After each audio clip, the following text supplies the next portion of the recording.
Hi, my name is Dan Stratton. I'm the founder of Safe Defense, Karate's Missing Piece. Safe Defense is a Koshishorin-ryo authorized self-defense. It's a true self-defense. James Matosi, the 21st bloodline descendant in the Koshishorin system, has stated true self-defense is to protect yourself without injuring your attacker. By solving the problem instead of attacking the person, you do that. You protect yourself and you do it without injuring your attacker.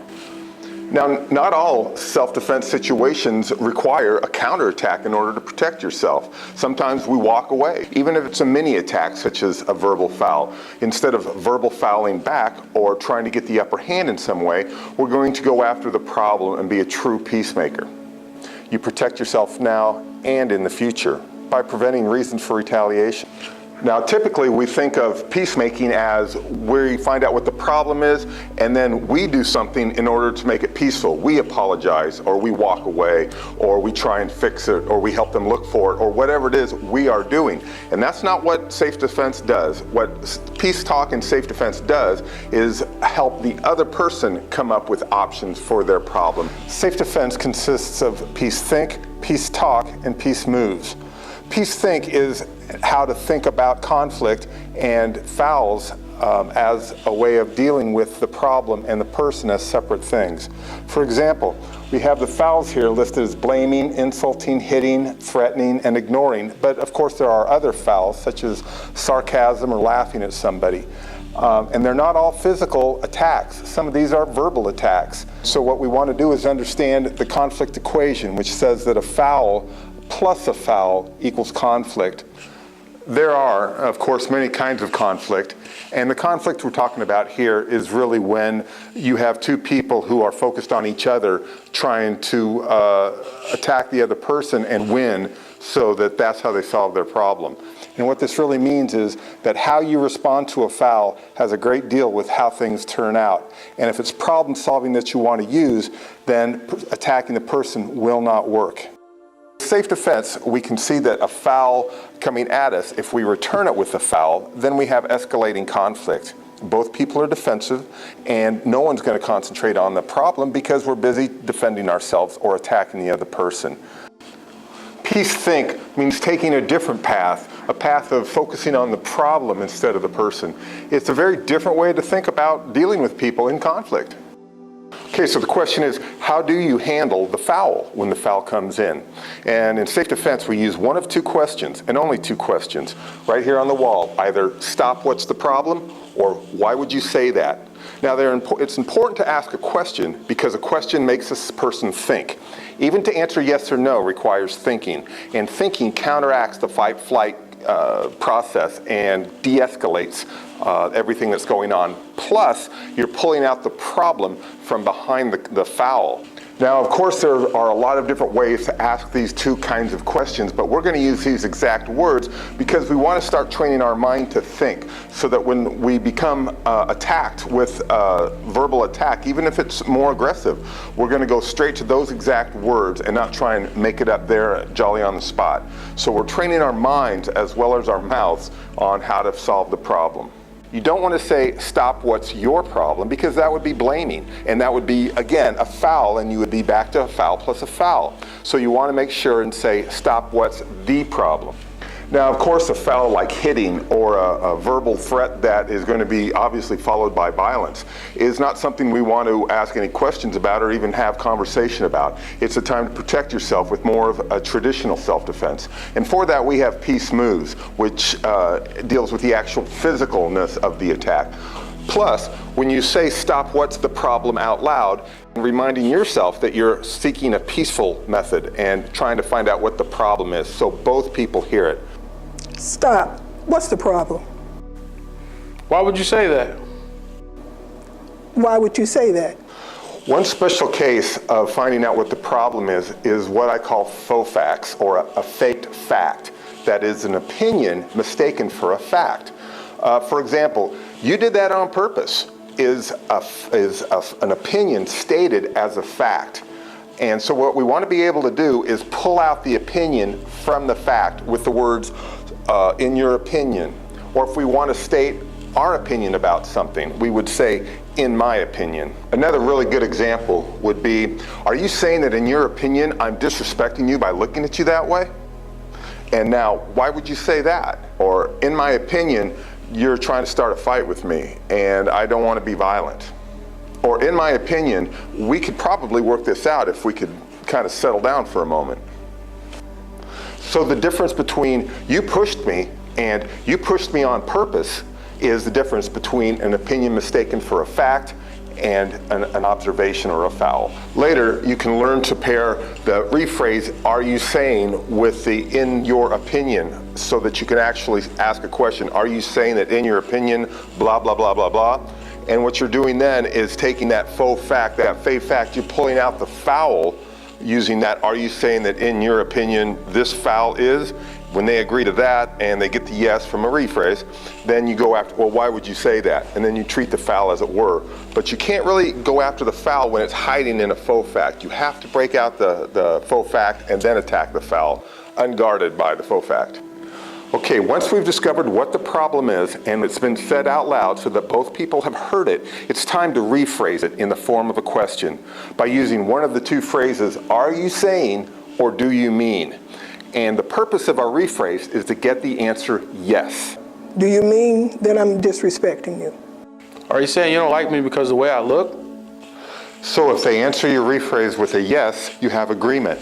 If they answer it with a no, they'll likely fill in the missing piece, that is what the problem is from their point of view, and then you would continue again rephrasing that and then moving on through the process. So with the answer yes, you get agreement. With the answer no, you get the opportunity to listen and hear from the other person what the real problem is.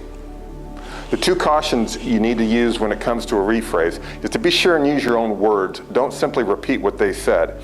And the second thing is to make sure that you don't rephrase the foul. Make sure that the problem is stated out loud first and then rephrase that. So that if someone says you're stupid, you wouldn't rephrase, are you saying I'm not very smart? You would ask the question, well, why would you say that? And when you finally find out what the problem is, state it out loud for both people to hear it, well, then you rephrase that.